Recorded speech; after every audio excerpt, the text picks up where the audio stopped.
50 वेळेला हे गाणं माझं सादर झालं. बरोबर. आणि तीच प्रेरणा झाली. आणि मग जेव्हा ते विज्ञान भवनामध्ये आम्हाला पास मिळाला, म्हणजे आमच्या परिषदेला फक्त 5 पास मिळाले होते आणि 11 ठिकाणी चेकिंग करून मग आम्ही मोदी साहेबांच्या दालनामध्ये जात आला परत. आणि मग ते डोक्यात होतं की मग आपल्याकडे कसं आहे की जन्माला आलेलं पोरगण काळाय थोडंसं लागलं की नसतं म्हटलं की नाही हर्र हर्र किती लगेच म्हणतं महादेव. हे रक्तातच भिनलंय, म्हणजे काही गोष्टी रक्तात असाव्या लागतात, त्यातला हा प्रकार आहे.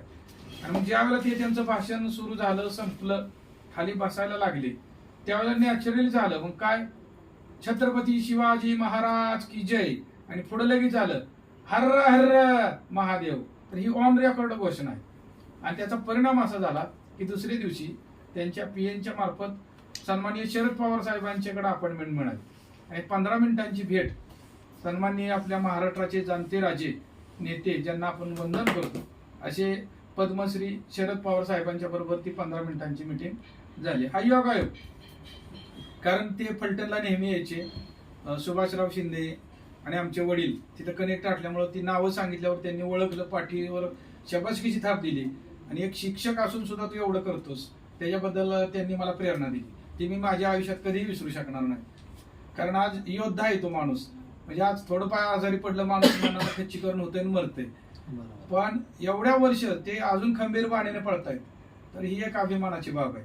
आणि म्हणून तिथं ठरलं की मराठीचा झेंडा 127 देशामध्ये घेऊन जाण्यासाठी नितीन नाळेनं शपथ घेतलेली आहे. आणि काळ ठरवल आणि तुम्हा सर्वांचे आशीर्वाद असतील तर माय मराठीला राजभाषेचा दर्जा मिळालेला आहे. त्याच्यामध्ये आणखीन आपण चांगलं काम करतोय आणि परिषदेच्या माध्यमातून आता पश्चिम महाराष्ट्राची जबाबदारी आलेली आहे. पण ही जबाबदारी घेताना ज्या संस्थेनं मला भाकरी दिलेली आहे त्या संस्थेचं ऋण कधीही मी विसरणार नाही. त्यामुळे पहिल्यांदा माझी संस्था, माझा 11-12वीचा जो काय असेल तो वर्ग, माझे विद्यार्थी, माझे पालक, ही माझी पहिली प्रायोरिटी राहील. त्याच्यानंतर दुसरी प्रायोरिटी माझं कुटुंब राहील आणि तिसरी प्रायोरिटी हा माझा छंद आहे, आवड आहे, ही पण मी जोपासणार. किती संघर्ष करावा लागला तरी चालतंय. आणि तुमच्या सर्वांचे शुभ आशीर्वाद आहे, त्याच्यामुळे हे सहज शक्य होईल असं मला दिसून येतं. बरं, मला त्याच प्रवासाविषयी आता विचारायचं आहे की अखिल भारतीय साहित्य परिषद सातारा जिल्हा अध्यक्ष हे जे पद मिळालं आणि त्यानंतर 3च वर्षामध्ये तुम्हाला पश्चिम महाराष्ट्राचं अध्यक्षपद मिळालं. हा जो प्रवास आहे, म्हणजे हा जो प्रवास आहे तो जवळजवळ 30 वर्ष लागतात, कोणाला 15 वर्ष लागतात, पण तुम्ही 3 वर्षामध्ये सातारा जिल्हा ते पश्चिम महाराष्ट्र अध्यक्षपद, हा जो प्रवास आहे त्या प्रवासाविषयी जरा सांगाल तर बरोबर. कसं असतंय की मी वैयक्तिक असा माणूस आहे, ध्येय वेडा माणूस आहे. एखाद्या गोष्टीला जर आपण मनात आलं तिथपर्यंत पोहोचायचंय तर संकट किती येऊ देत, अडचणी किती येऊ द्यात. कारण आमच्या गुरुजींनी वडिलांनी तेच सांगितलेलं आहे. मला माझ्या वडिलांनी संदेश काय दिलेला आहे की एखादा पुरस्कार जर तू घेत असशील आणि त्याच्यामुळे जर तुझी उंची वाढली असं तुला वाटत असेल तर हे चुकीचं आहे. परंतु जो पुरस्कार तू घेशील तर त्या पुरस्काराची उंची तुझ्या कामामुळे वाढली पाहिजे. आणि त्यांनी मला सांगितलं की तुझ्या कीर्तीचा सुगंध बाहेरून गावाकडे दरवळत आला पाहिजे, तोपर्यंत प्रसिद्धी करायची नाही. आणि मग ते करत राहिलो, लढत राहिलो, पळत राहिलो, हारत राहिलो.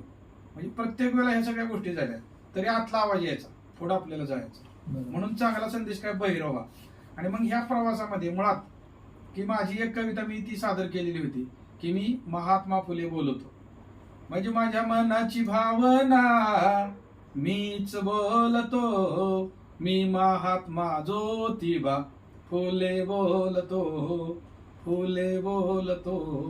उद्देश एकच की तुम्हा मिळावं ज्ञान, सर्व जाती धर्माचा पावा सन्मान, माझ्या मनाची भावना मीच बोलतो.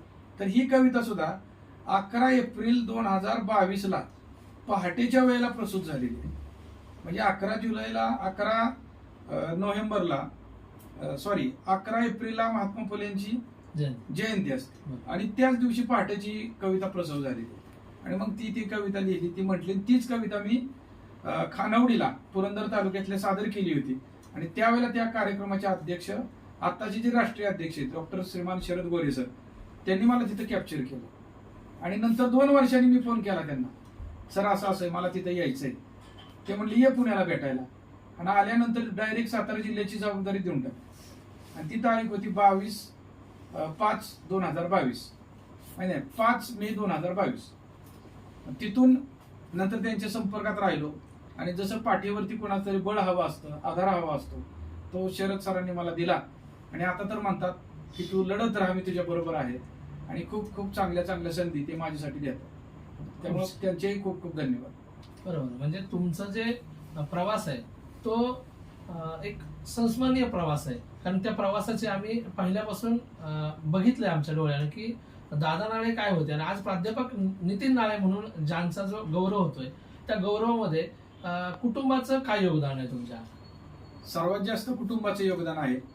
कारण माझ्या आजीनं जर आजोबा वारल्यानंतर ती जमीन जर शाबूत ठेवली नसती, कारण त्यावेळचा काळ प्रतिकूल काळ होता आणि एकटी स्त्री कुटुंबासाठी किती झटू शकते, तर ती आत्ता 14 जानेवारी 2025 देवाघरी गेली. म्हणजे 99 वर्ष आणि 14 दिवस एवढं माझ्या आजीला वय लाभलं. आम्हाला 100वा वाढदिवस तिचा साजरा करायचा होता, पण आता पुण्यस्मरण दिन 100वा वाढदिवस म्हणून आम्ही साजरा करणार आहे. आणि गाथा जाणाईची हे एक चरित्र मी तिचं लिहायला घेतलंय, ते पण त्यावेळेला प्रकाशित होईल. परंतु हा जो प्रवास आहे सगळा, तर कुटुंबातून वडील माझं 33 वय होतं त्यावेळेला वडील माझे वारले. पण जाताना हात हातात घेऊन त्यांनी सांगितलं की जे तू काम करतोय ते मनापासून कर. तू शिक्षक म्हणून चांगलं काम करतोय, समाज प्रबोधन कर. जिथं वाटेल तिथं वही पेन पुस्तक दे, जिथं वाटेल तिथं 2 शब्द दे, पण हे काम तू असा हातला टाकू नको. हा संदेश त्यांचा होता. त्याच्यामुळं ती प्रेरणा आणि लागलेली हुरहुर, म्हणजे आज एका बाजूला असं वाटतं की सगळीकडे सन्मान होतोय, सगळीकडे पुरस्कार मिळत आहेत, आणि मला अजून असं वाटतं की ह्या गर्दीमध्ये मी माझे वडील शोधतो. म्हणजे आत्ताच्या क्षणाला पण असं वाटतं की अण्णा पाहिजे होते, परंतु ते शरीराने नाही पण आत्मारूपी जिवंत आहेत. म्हणून त्या बापासाठी 1-2 ओळी मी म्हणेन की बाप तलवार ढाल, बाप पेटती मशाल, बाप जागतो म्हणून घर झोपते खुशाल, घर झोपते खुशाल.